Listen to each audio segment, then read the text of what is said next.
Wars are large-scale guild events that are important in the life of each Pantheon. These events are designed to give each Pantheon the opportunity to show off their power.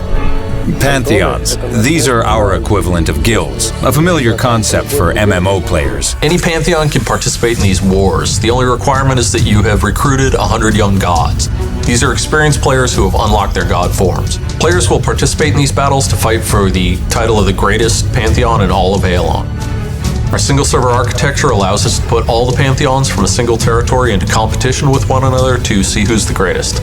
We wanted these Pantheon versus Pantheon battles to be epic. This is high-end content for dedicated players, and we wanted the setting to match the importance. We discussed our ideas with Cecil Kim, the visual development director on God of War 3, and asked him to prepare a few concepts. Since ancient times, these heavenly temples have been scattered around Aeolon, reminders of the time before Ael's era, symbols of the ancient powers that once ruled this world.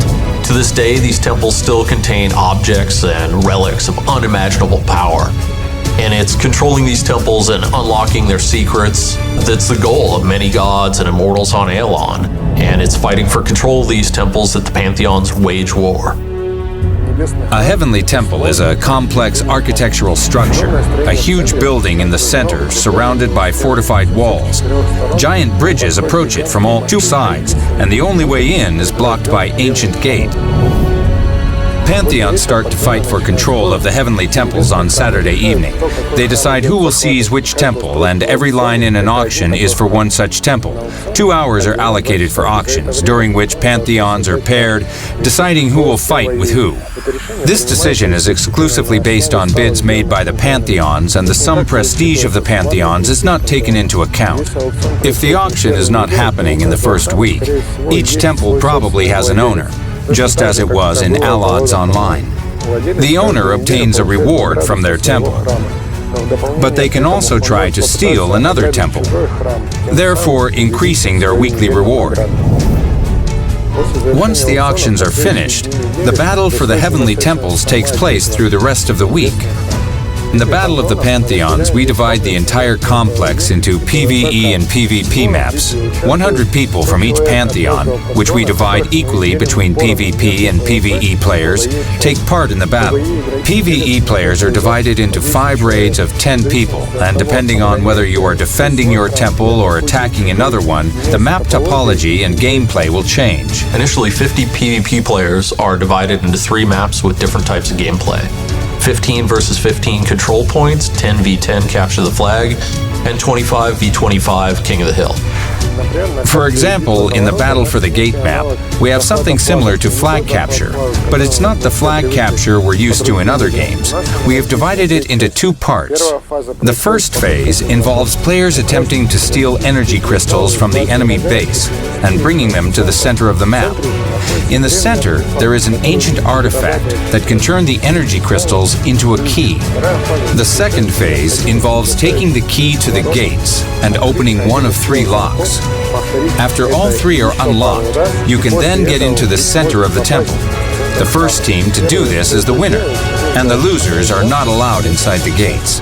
The Battle at the Gates is only one of 4 PvP challenges players will face. In addition, there are a number of PvE activities. To claim victory in the Pantheon Wars, players will need to get wins in both PvE and PvP activities.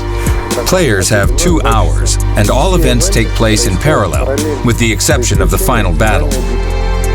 Only the 30 best PvP players from each Pantheon take part in the final battle.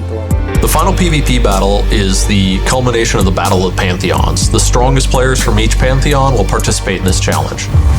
The main feature of the final battle is the active use of god forms. You do not need to use the faith of your followers to transform into their god form.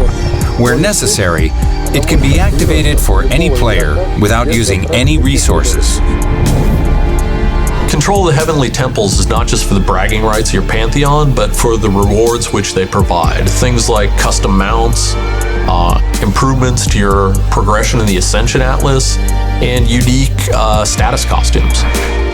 Atlas improvement will enable you to improve stat peaks, so that you will get not plus 10, but plus 15, 20, or even 25 might. Outfits that you can receive for taking control of a heavenly temple will give a serious boost to strength. And right now, Pantheon battles are the only place where you can get them. Players will have temporary access to the unique mounts and status costumes.